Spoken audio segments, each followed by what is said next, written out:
Hey guys! So guys, again this is another special video of the content that happened about a year ago that was never released. Almost a year ago I went up to Oxford Brookes University to do a speech with a dear friend of mine, and we were talking about my life as such with Asperges, and basically we were talking to students that wanted to become teachers in the special needs field.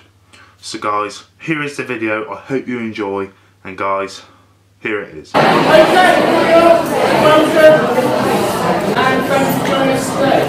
I'm very pleased to welcome you back. I'm hoping you've had an exciting week last week in your alternative provisions. Do you want to get an idea of where people went last week? Who thinks they've gone the furthest? Who think geographically they might have travelled the furthest? Where did you go? Gibraltar. Well, that's quite a decent distance. And where were you in Gibraltar? What were you doing in Gibraltar? SEM school. Okay. Very cool. Very cool. So, like in terms of the code of practice, then, I think it was like all four categories of need in the one skill, maybe? Cognition, learning, communication, interaction, social, emotional, mental health, and physical and/or sensory. Yeah. The whole lot. Wow. So Gibraltar's quite far. Anybody else? So I'm very excited to welcome Max Green today.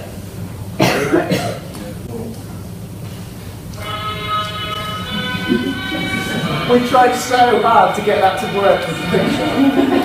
But it did, didn't it? But we quite like it, don't we? Yeah, it's good. Good. This is a conversation. This is a live conversation with Max. And Max is an ex-pupil of mine. I think you may have seen Max in a couple of the pictures before. This is your life, Max. This is your life. And do feel welcome to ask any questions, because we want it to be quite interactive, really. Max doesn't know what questions I'm going to ask him at all. Got absolutely no idea. But how would you like to introduce yourself, Max? What would you like to share? So, as you know, I was an ex-pupil of John's. I'm currently, since leaving the school that I was at, I'm now an IT analyst, and I also do acting in my spare time as well. Yeah, so we're going to move on to a little bit about what Max has been up to since he left me. We met when you were probably 15, I think. Yeah. It was 2011. 2011. So we're going to reflect on our experiences of working in a particular type of setting. I'm going to be asking Max some questions that I've already prepared. You might like to tweak some questions or put your hand up and interrupt at any time. But the first question I'd like to ask, Max, is about your experience of primary school. What do you remember about primary school? What do you particularly enjoy about spending time in a primary school? I enjoyed making friends. I would say it was hard, because again, you don't know the social norms, you know, what's normal, what isn't. For instance, two of my mates at primary school had to teach me to play football, because every time I went to play football, I would literally pick up the ball and just run with it. Yeah. And everyone would have a go at me going, you know, what are you doing? You know, not playing rugby, no, did it? You know, so they had to teach me how to actually play football. Yeah. I found it difficult to learn. It was easier to kind of hide away a lot of the time and face up to what was going on. Yeah. Was it mainstream primary school? Yeah. Was it in your local area? It was just literally down the road. Yeah. Used to get a lot of mischief when I was younger anyways, and I had to kind of go down to school a lot of the time at the earful from the teachers. I always remember one experience, which was a really good teacher put a table for myself in the class, because she seemed to pick up that when I was in the classroom, if I was that to a lot of people wouldn't really engage in what was going on, she felt it would be better for me on my own to sit and kind of concentrate. So in the classroom? In the classroom. So your own like little workstation? Exactly. Yeah. And she put photos of just kind of good memories. She said, bring your photos in, put it on the wall. Yeah. And she also done me this box. Yeah. And anytime I feel worried or stressed or anxious about anything, she would say, write down the thought, put it in the box, forgot about it. And that helps quite a lot. And this was about year 5. And then one of the unhelpful experiences is when I went up a year, with a different teacher, she just kind of grabbed the box and said, "You won't be needing this." We were running through it away. What was that, year 5? That was year 6. Year 6. So year 5 was really good. I think I started to kind of knuckle down and kind of, you know, get out of the mischief, you know, because when I was younger, I'd be known for, you know, kicking toilet doors down and things like that. It was just kind of ridiculous, you know. But what do you think influenced that behaviour? If you did experience challenging behaviour, difficult behaviour, what can you remember what sort of influenced that kind of behaviour? Well, I would say my mum. She used to sit down a lot and say, you know, how would you feel if that was you? I remember I ran out of school one day and grabbed on someone's bike and just started biking down the road. Why was it you left the school then? Do you remember what sort of again, disagreement with the teacher, you know, didn't understand, I suppose, or told me off, even though she, you know, might have been in her right to tell me off at the time, but obviously at the time I was like, nah, you know. Found it difficult putting yourself in somebody else's shoes. One of the things you said when I interviewed you back in 2012, I think it was, you said one of the most helpful things was about learning to read. Yes. Why was that, do you think? I think it was because there was used to be a teacher at primary school, she would sit down with me every break. She used to, because I was terrible at reading, and it used to be embarrassing. She'd be sat in class, everyone else would be able to read, and they'd be a lot more in front of you. And you still be on like, you know, page 1, you'll be thinking, you know, where am I going? You know, these guys are on page 3, I'm behind, and it's embarrassing, you know. So once the teacher knew about that, she's probably the best, you know, one-to-one I've had. She would just sit down and read with me, but it's very important for me, 1, how I interpret stuff, and 2, for later on in life, because, you know, without having to read, there's a lot of things that you can't do. It's now secondary school. So obviously, you know, moving into year 6, more pressure, getting ready for all your SATs and exams and all that sort of stuff. What was the move like from primary to secondary? Was it in your local area again? Well, everyone moved up to a school up the road, which is a secondary school. Yeah. And again, there was a lot of disagreement. I mean, my mum didn't have a lot of option of what school I went to because I was on curriculum. You know, it's still state tickets, so they were more influenced of what school I would go to. The school up our road wasn't very well recommended for people with special needs. You know, you'd be very much isolated, not a lot of support there. So I went to this school originally before I came to. I would say that they were good, but it seemed to me, looking back, that they wanted, you know, people with special needs, but the people that showed a little bit more difficulty, it was kind of like, no, they need to go somewhere else. You know, you can't put up with that kind of, you know, instead of supporting, they kind of usher the way out instead of trying to help you. So you were included in a mainstream school, unit, but in a specialist unit. Exactly, yeah.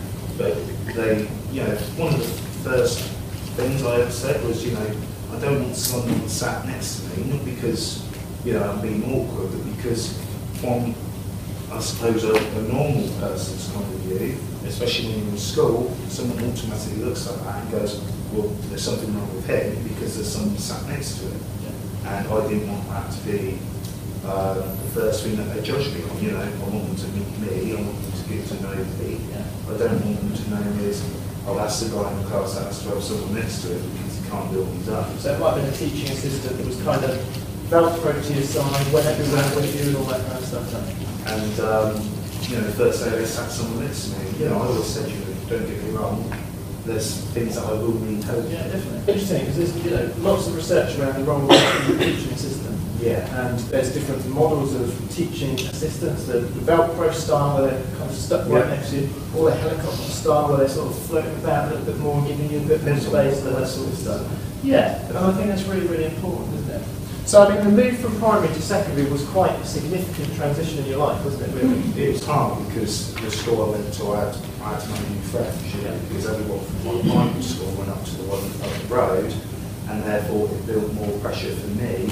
Instead of just knuckling down again and getting to work, there was this added pressure, oh, you know, I've got no friends here, I've got to make more friends now. And it began more of a fitting in program, whether, you know, as opposed to just learning and... Hopefully you have to ask them questions as well. How do you find the children related to you, the other children in class and ones? That's a really good question. I think there's a lack of understanding, definitely. Yeah, because I think when you're in primary, you want to be like everyone else. You know, you want to be the cool kid. I think everyone goes through that, but I think the thing with Asperges is you try too hard and you kind of push yourself away from it. You know, you kind of become, oh, he's a bit weird. You know, he's trying too hard here. You know, nothing anyone do. You know, you kind of like, well. Is that around making friends and so on? Yeah, because I think you feel this anti-pressure that you want to fit in, but you look at other people and they kind of do it so naturally, and you're kind of, I don't think you know at the same time, they're probably just as nervous as you are. I think with the Asperges, it takes over, and you kind of try too much, and then you start doing the wrong things. And I heard often stories like that with other, you know, friends that we had at school and so on, where they would be wound up by the pupils to get a reaction or to get them into trouble and things like that. I mean, some of the kids in the school that I went to John with, they were very much different because they were on the special needs as well, so they weren't. It's different kind of labels, if you like, wasn't it? Different kind of challenges, maybe. And I think when I went to John's school, there was less of that. Again, I fitted in naturally because I didn't try. I remember Max's first day. I remember the interview, and Max turned up with family, looking very, very smart. And he wanted a fresh start, didn't he? Yeah. Whatever had happened in the past, we often talk about reading paperwork that we come across, and we'll share another example of that kind of experience there. But Max was really keen to begin again, if you like, didn't he? I think that hanging over, I just wanted to... So let's talk about that for a little bit. What was different about being in a special school then? The teachers at that support school, I could not give any more credit to how much they were, how good they were. You know, some of the things that I saw yourself and other teachers go through was, you know, beyond incredible. Well, you know, you've come back from a week on placement in some maybe quite challenging schools, and you've seen, you know, how staff members work with the pupils and that kind of thing. So, but honestly, I really appreciate the job that not only you guys do, but anybody that goes out and has to go to special needs school and kind of deal with the environment they're in, because, you know, you guys have to go through a lot, and sometimes I thought, you know, when you came in the next day, I thought, how are you so calm? You know, why are you here? You know, because the things that you go through, because we love it.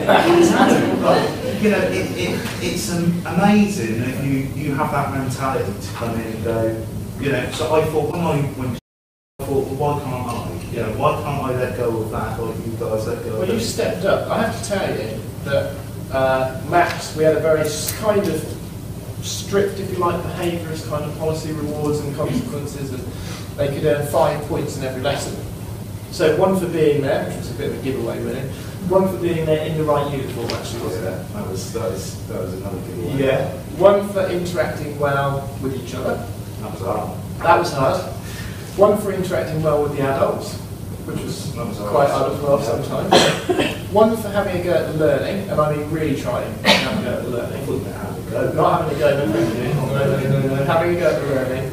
And one for, you got a bonus point if you got everything there. There was no 4. It was really odd. Yeah. 1, 2, 3. Especially with lots of young people on the spectrum. I could never get it. I was like, why is that not a 4? You know. Yeah. And my target from when I joined the school was to learn as much, and I also wanted to be on the status grid. I think, you know, reward systems, you know, there's lots of discussion there about this sort of behaviourist way of working that actually, depending on how the points are offered, when they're offered, how consistently they're applied, all that sort of stuff is really quite complex in a school like that, well, in school generally.